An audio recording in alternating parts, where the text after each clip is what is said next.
Olá, boa tarde, bem-vindos à Seleção Sport TV, começando agora com o Paulo César Vasconcelos, Carlos Eduardo Lino, Fernando Praz, para falar da terceira rodada do Campeonato Brasileiro, que parece, não é oficial ainda, mas está todo mundo já cravando, vitimou o segundo treinador, depois da queda de Mano Menezes, e a vez de Pedro Caixinha perder o seu emprego no Campeonato Brasileiro. 2 treinadores demitidos em 3 rodadas, está na média mais ou menos. Tudo bem, Praz? Tudo bem, Zé? Bem-vindo, cara. Prazer estar aqui de volta, Lino, PC, pessoal de casa.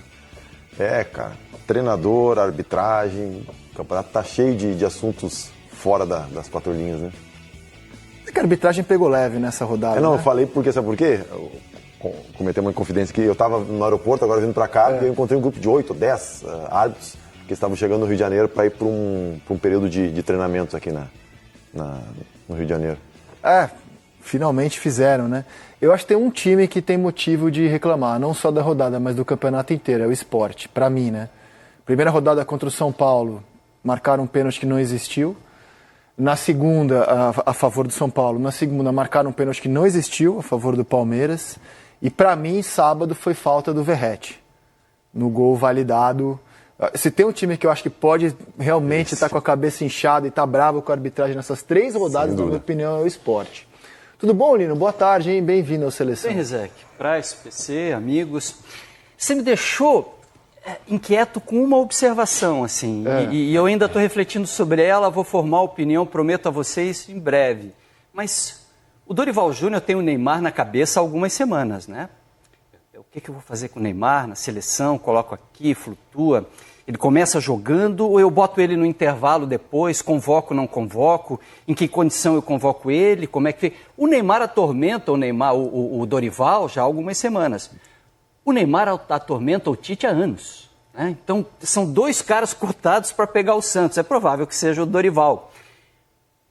É um tormento, mas é ao mesmo tempo um desafio, né, cara? Você pegar um jogador do nível do Neymar, que vai te entregar um monte de coisa legal, que leva, e a gente viu no Maracanã ontem, um monte de gente pro estádio, as pessoas vão ver o Neymar assim, o Neymar é uma tremenda atração, é um tremendo jogador, mas é um pepino para administrar imenso, imenso. Eu imagino a cabeça do treinador, o nó que dê. O Caixinha falou em entrevista coletiva, Caixinha, vem cá, por que você não colocou o Neymar para descansar naquela sequência de 9 lá? Por que você não administrou o Neymar dentro de campo? Ele queria jogar. Ele queria jogar, deixa claro que quem manda no Neymar é o Neymar, quem administra o Neymar é o Neymar, e quando você fala de Neymar, você não fala de mais nada além dele próprio. Então é ele que vai... Cara, eu não queria ser treinador do Neymar, mas como eu não sou treinador... Olha, vou te falar uma coisa, eu acho que o debate é interessante. Recentemente, o Lothar Matthaus deu uma entrevista à TNT dizendo que ele não queria ver o Neymar no Bayern, que acha que o Neymar é um showman, pensa muito nele, opinião do Lothar, mas o Bayern tem dinheiro para contratar jogadores top de linha no mundo. E já debatemos e informamos que o Flamengo, por exemplo, quando houve a possibilidade do Neymar voltar ao Brasil, o Flamengo não se interessou por essa ideia, Boto e Felipe Luiz. Mas digo aqui tranquilamente, se eu fosse técnico do Santos, eu enxergo o Neymar como solução, jamais problema para o time do Santos. Acho que, inclusive, se o Santos tem alguma chance de fazer um bom campeonato, ela passa totalmente pelo Neymar, na minha opinião. Recuperação, ele entrar em campo, assim. No Santos de hoje, pode ser que o Neymar não sirva para o Bayern, pode ser que o Flamengo se dê ao luxo de falar, não, aqui não me interessa, vou procurar outros nomes.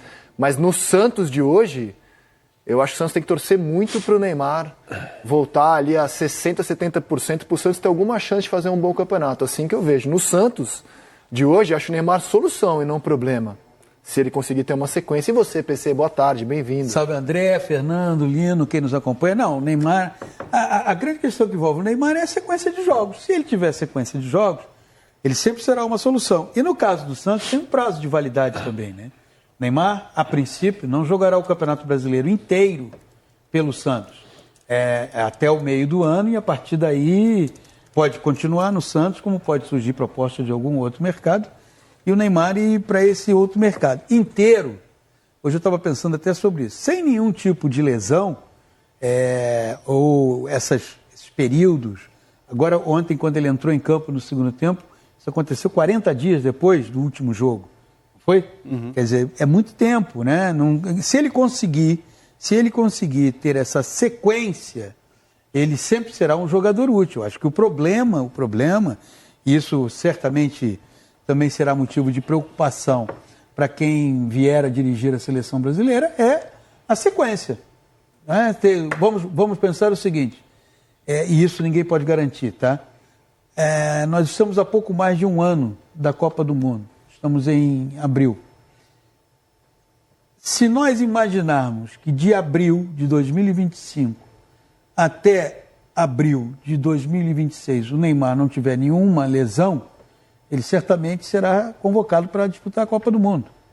Se ele não tiver nenhum tipo de lesão, ele estará muito bem para disputar a Copa do Mundo. Agora, nenhum de nós tem condições de garantir que nesse período, que envolve aí 14 meses, vai lá, que o Neymar não vai sofrer algum tipo de lesão. E as lesões que acometem o Neymar, geralmente são lesões que pedem um tempo de recuperação, e aí você recupera a lesão, mas você tem aquelas lesões periféricas, em decorrência da inatividade, de todas essas coisas. Agora, ele inteiro, ele sempre será uma solução. Não, acho que não sei se a palavra pepino, eu não creio que ele seja um pepino. Ó, tá aqui a arte da minutagem do Neymar.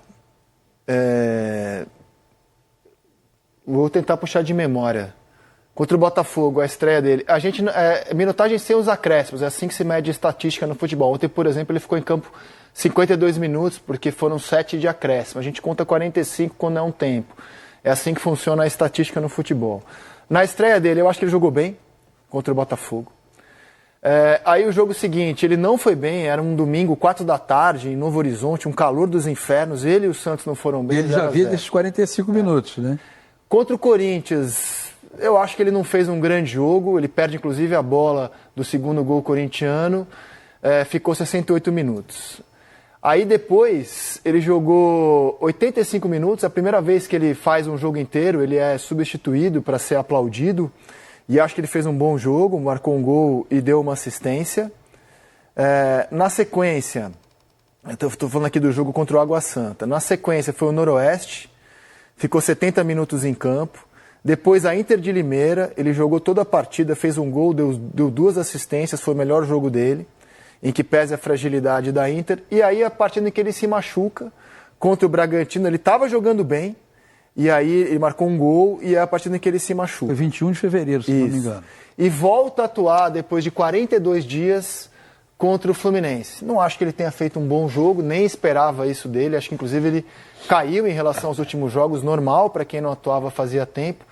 Ainda assim, a presença dele em campo dá alguma esperança de que esse Santos podia fazer alguma coisa, tirar um coelho da cartola. Até o momento, eu acho que ele foi mais solução que pepino para o Santos. Eu falo de pepino na gestão dele. O Neymar ontem saiu de campo como o coroa da pelada. O coroa da pelada, quando acaba o jogo e ele não sai de muleta, nem cheio de gelo, ele volta para casa feliz, seja qual for o resultado. O Neymar ontem saiu feliz, porque ele não se machucou, porque ele conseguiu entregar meio tempo, porque ele conseguiu correr, porque ele lutou pela camisa do Santos, brigou com o Samuel Xavier, fez encrenca, tentou ser um pouco do que ele sempre fez. Ou seja, ele conseguiu entregar alguma coisa durante 45 minutos, apesar de não ter vindo o resultado. Samuel Xavier no final faz aquele golaço ali, o resultado vai para o lado do Fluminense. Mas ele saiu feliz. É pouco para o Santos, é pouco. Agora, lá no começo todo mundo falou sobre isso. Se o Neymar jogar muito nesses 6 meses de Santos, sabe o que vai acontecer? Ele vai sair do Santos. Se o Neymar não jogar nada no Santos, sabe? Se ele jogar para...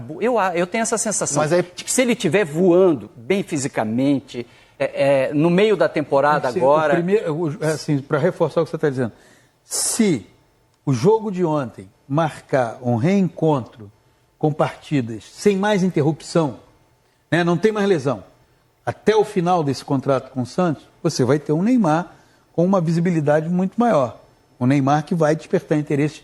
Aí você vai poder discutir... Eu não tenho essa confiança de vocês. O Neymar está com 33 anos. Não, mas peraí, só para concluir. Não, também não tenho essa confiança, mas ele vai querer. Só estou querendo dizer o seguinte, se ele conseguir, pelos próximos 4 meses, né, a maio, junho, julho, 3 meses, uma sequência em que nenhuma lesão o impeça de continuar jogando, ou seja, o Neymar está jogando, é óbvio, eu não sei se ele vai despertar o interesse no mercado de ponta do futebol mundial. Acho pouco provável.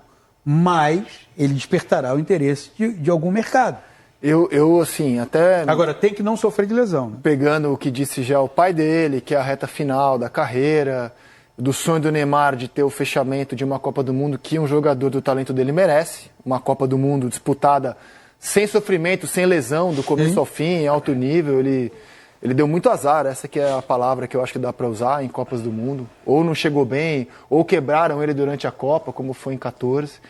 Eu vejo o Neymar jogando no Brasil, no Santos e nos Estados Unidos. Não consigo ver o Neymar despertando interesse dos times europeus. Ele tem 33 anos. Quando a gente fala em primeira linha, o que a gente fala?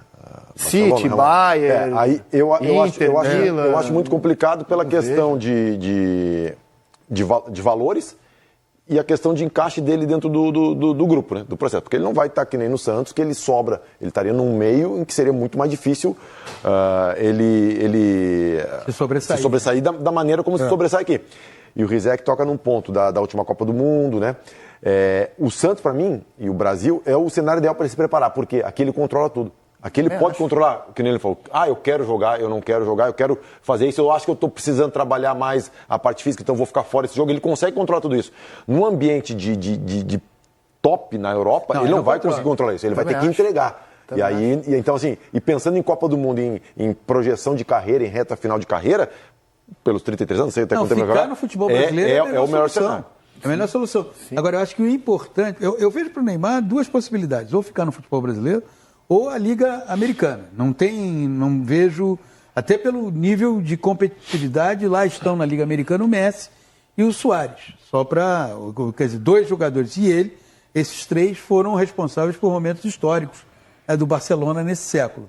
Mas, assim, acho que o principal é saber se nenhuma lesão o afastará dos campos até a Copa do Mundo.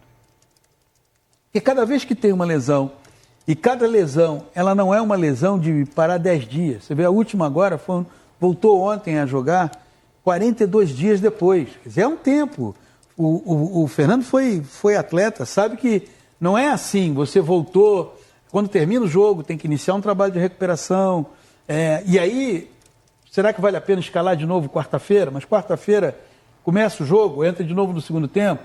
Aí como é que você faz essa programação? Acho que pode ter, eu só vou falar sobre hipótese porque eu não tenho esse conhecimento, pode ter até prejudicado e provocado essa lesão a sequência de jogos pelos Santos. E está claro, inclusive, que ela aconteceu porque era um cenário de volta à seleção brasileira, convocação para uma data FIFA contra a Colômbia em casa, Argentina fora. Está muito claro que isso acelerou o processo, que ele quis estar presente, se mostrar útil, e agora nem treinador a seleção tem.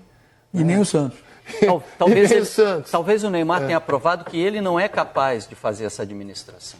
Que ele talvez precise de profissionais realmente de nível que façam a gestão desse vai e vem dele a campo, da questão física dele, porque se ele for pautado pela própria vontade, ele vai ser esse jogador o tempo inteiro. Assim, eu acho que tem isso, mas tem também a questão do imponderável, porque a gente consegue controlar até certo ponto, né?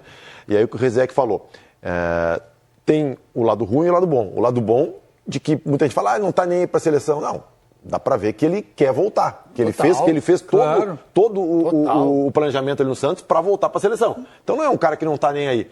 Só que ele tem que tentar achar esse equilíbrio entre o que ele quer, a vontade dele de voltar a jogar depois de tanto tempo, ele quer estar sempre em campo, eu imagino, eu fiquei parado, eu tive 2 lesões de cruzado, eu fiquei parado muito tempo, então assim, tu quer voltar.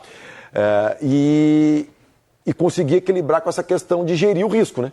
Só que essa questão de gerir o risco não tem uma fórmula para a gente botar, né? A gente tem que contar, a gente controla até um certo ponto. Depois tem coisas que fogem do nosso controle, né?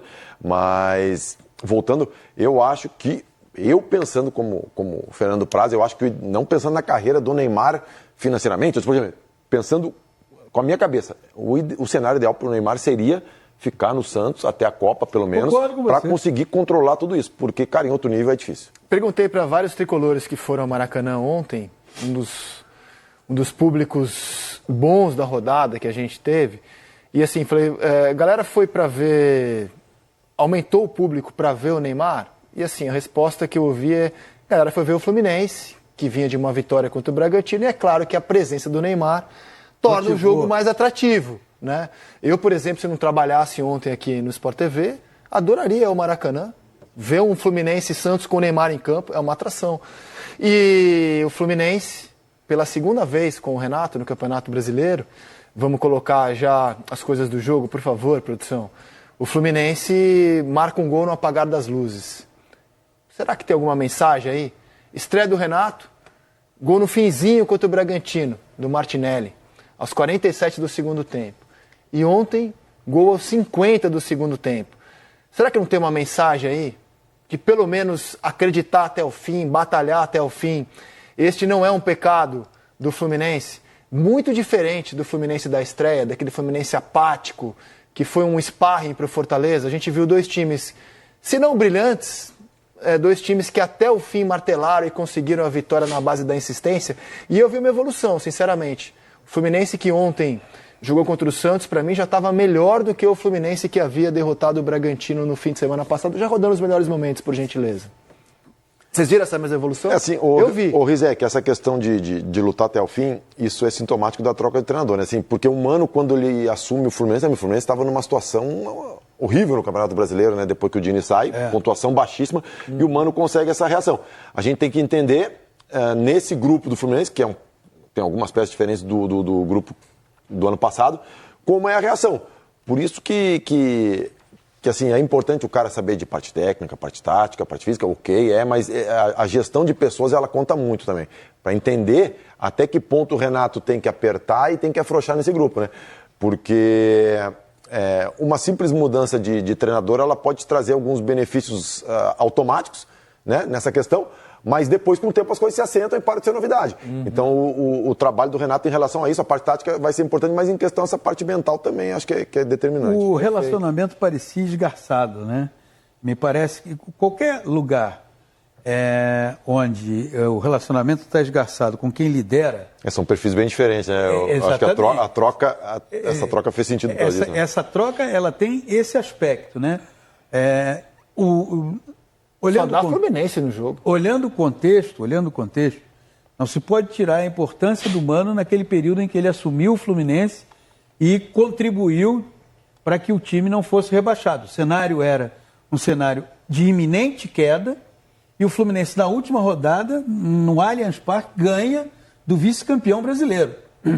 Salvou-se.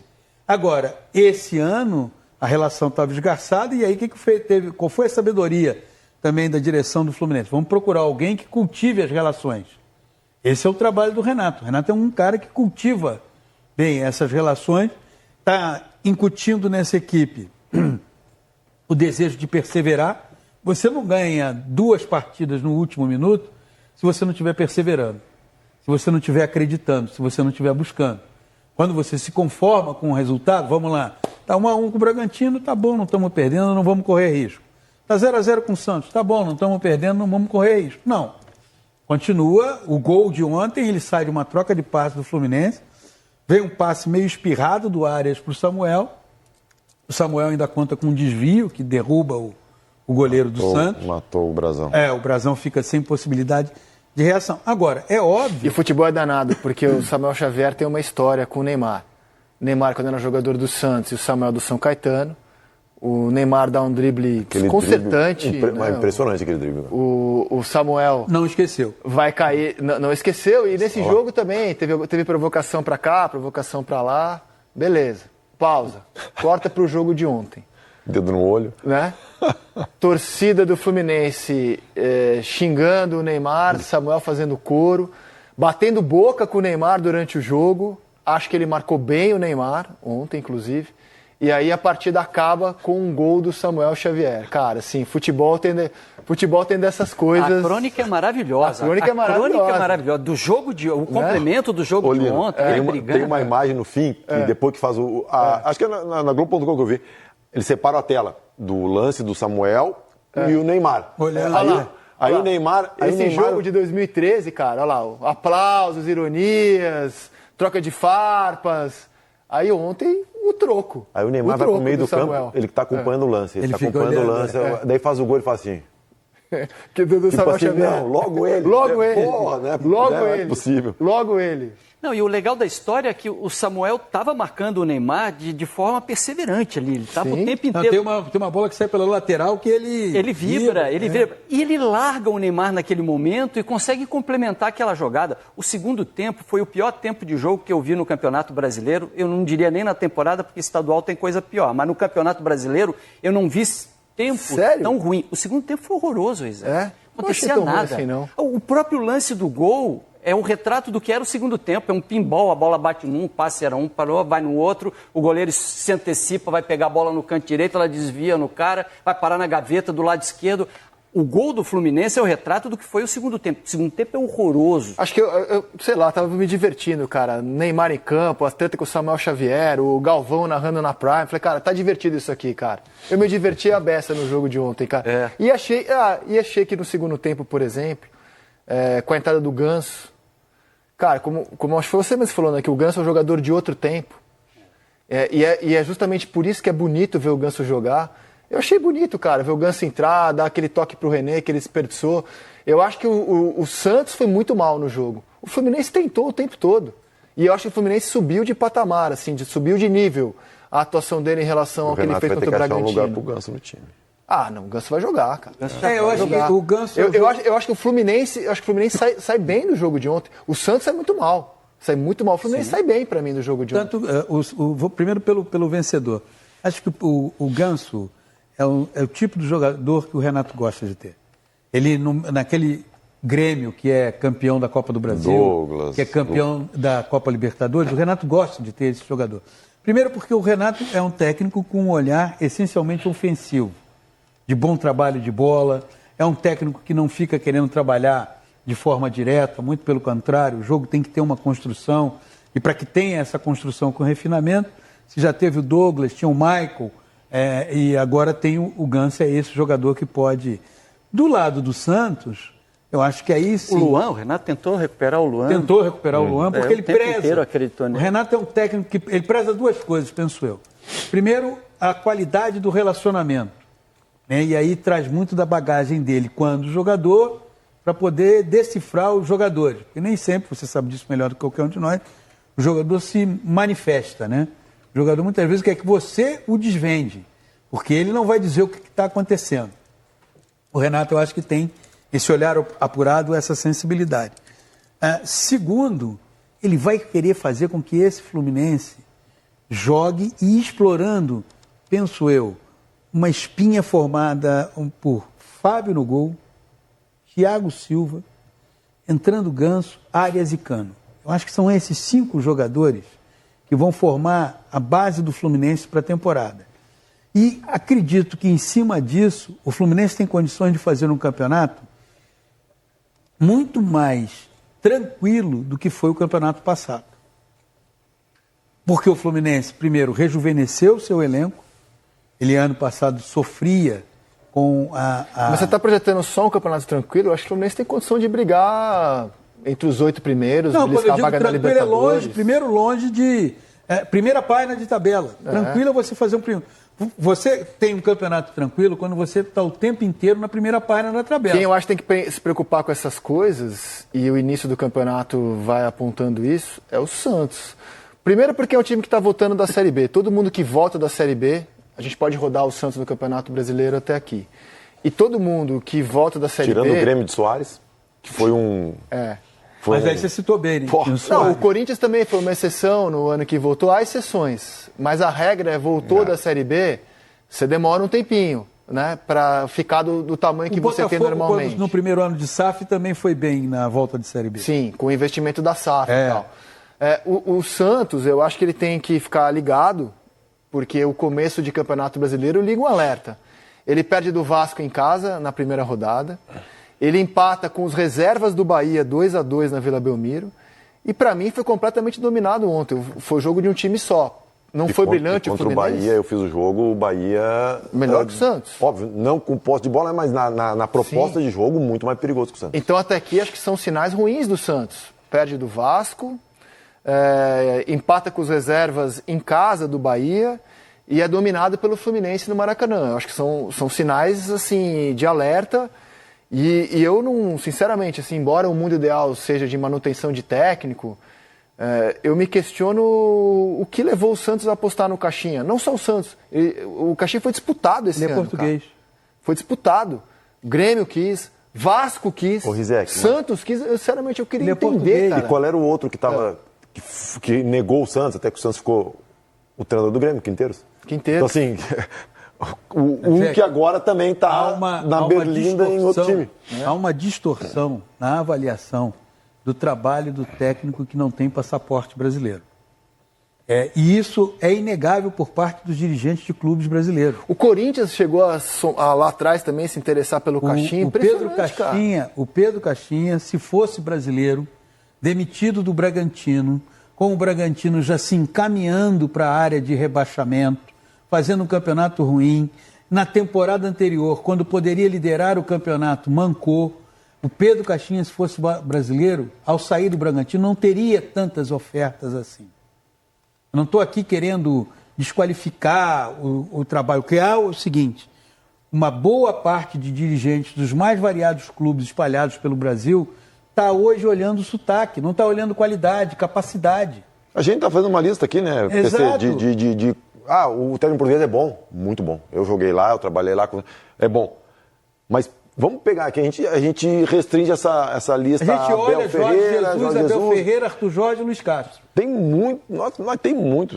Eu estava falando com o Lino, Augusto Inácio veio para o Havaí, as pessoas nem lembram. Jesualdo Santos, Petit teve no Petit, Cuiabá, Sapinto. Paulo Bento teve no Cruzeiro, Sapinto no Vasco, depois o Zé da Boina no Vasco. Enfim, agora, o Pedro Caixinha despertou todo esse interesse ao sair do Bragantino e esnobou Grêmio, esnobou Vasco, esnobou Cruzeiro, se não me engano, por causa do sotaque. Se ele fosse brasileiro, saído do Bragantino... Eu não sei, mas com certeza o Vasco quis o Caixinha, o Grêmio quis o Caixinha, não agora. Lá atrás o Corinthians também chegou a se interessar pelo treinador. Se o Pedro Caixinha fosse Pereira. brasileiro, tendo saído do Bragantino, nas circunstâncias em que ele saiu com um time muito mal, e tendo no ano anterior, no momento de maior possibilidade de brigar pelo título, não conseguido fazer isso, ele não teria despertado tanto interesse. A culpa é do Pedro Caixinha? Não, a culpa é dos dirigentes brasileiros que sentenciam que o técnico brasileiro não serve e que nós temos que procurar estrangeiro.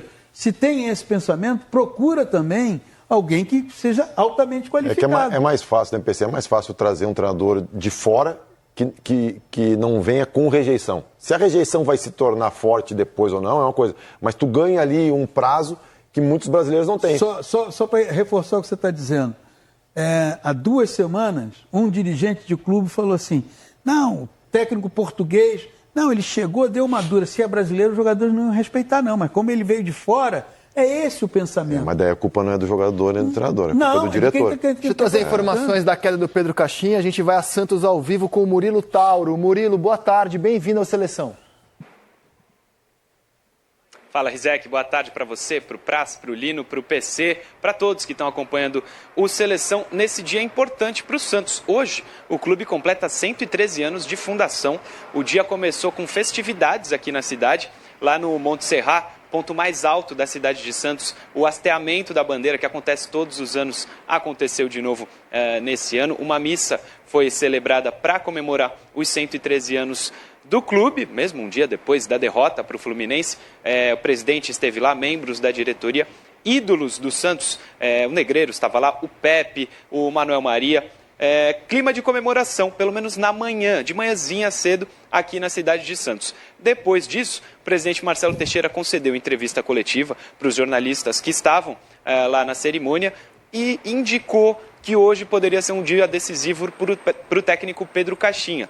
Ele foi perguntado mais uma vez sobre o desempenho do Santos no jogo de ontem. Ele já tinha feito algumas críticas para o desempenho do Santos no jogo contra o Vasco, estreia do Campeonato Brasileiro.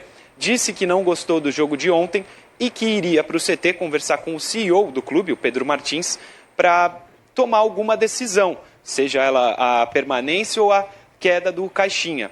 E, minutos depois da ida do presidente Marcelo Teixeira para o CT, a menos de 1 hora, o Santos oficializou no seu site oficial e nas redes sociais a saída do Caixinha. O Caixinha, vocês estavam debatendo aí o desempenho dentro de campo. Fora de campo, analisando só os números, o desempenho também não é bom. Foram 17 jogos do Caixinha pelo Santos e só 6 vitórias, 43% de aproveitamento no total. No Campeonato Brasileiro, esse aproveitamento diminui bastante. 3 jogos, 11% de aproveitamento, 9 pontos disputados, só 1 conquistado. 3 jogos, 2 derrotas e 1 empate. O empate, até o Rizek lembrou, para os reservas do Bahia aqui na Vila Belmiro. Então ficou insustentável a permanência do trabalho do técnico Pedro Caixinha. Na nota, o Santos ainda informou que outros 4 membros da comissão técnica estão demitidos ao lado do Caixinha, mas que o César Sampaio, que é um dos auxiliares do Santos, está mantido. E hoje, o Santos jogou ontem, mas hoje e amanhã o Santos treina à tarde, às 5 da tarde. Segunda e terça treino às 5 da tarde e jogo quarta-feira. César Sampaio vai ser o técnico interino nesse momento. Ele assume interinamente o comando do Santos. Se ele vai ser o treinador ou não na quarta-feira contra o Atlético, a gente ainda não sabe, mas essa é uma tendência nesse momento, já que o Santos ainda não tem treinador. Os 2 nomes principais, o foco da diretoria eram Dorival Júnior ou Tite. O Dorival Júnior tem um carinho muito grande do presidente Marcelo Teixeira. O Marcelo gosta do trabalho do Dorival. O Dorival tem 2 passagens aqui pelo Santos, as 2 vitoriosas, com títulos inclusive. E o Marcelo via com bons olhos a chegada do Dorival. Toda a diretoria, na verdade. Outro nome forte que eu disse é o Tite, por causa da relação dele com o Neymar e com o próprio César Sampaio. Eles trabalharam juntos na seleção brasileira. Ele e o César Sampaio são muito próximos. O Neymar ficou próximo do Tite por causa dos 2 últimos mundiais, 2018 e 2022. Isso facilitaria a chegada do Tite por aqui também. Mas, nesse momento, o Santos entende que esses 2 nomes, Dorival e Tite, são nomes muito difíceis. São negociações muito complexas. Não é fácil convencer nenhum dos 2 a chegar nesse momento aqui no Santos. Então, o Santos já está tentando uma outra via, um outro nome para chegar. E isso deve demorar algum tempo. Por isso, talvez o César Sampaio fique aí à disposição para a quarta-feira. O Sampaoli é um nome que já foi tentado pelo Marcelo Teixeira. Pode ser um nome mais fácil do que Tite e Dorival. Pelo menos tem um membro da diretoria com quem eu converso muito, disse que esse nome, Sampaoli, pode ser mais fácil para chegar. Não seria o primeiro nome do Santos, mas pela dificuldade em trazer Tite ou Dorival, o Sampaoli poderia ser um dos nomes. Ainda estamos no campo das especulações, mas esses são os desejos da diretoria do Santos. Mas o Pedro Caixinha, hoje, foi demitido, não comanda mais o Santos no dia do aniversário do clube, Rizek. Obrigado, Murilo. Grande abraço para você e até a próxima.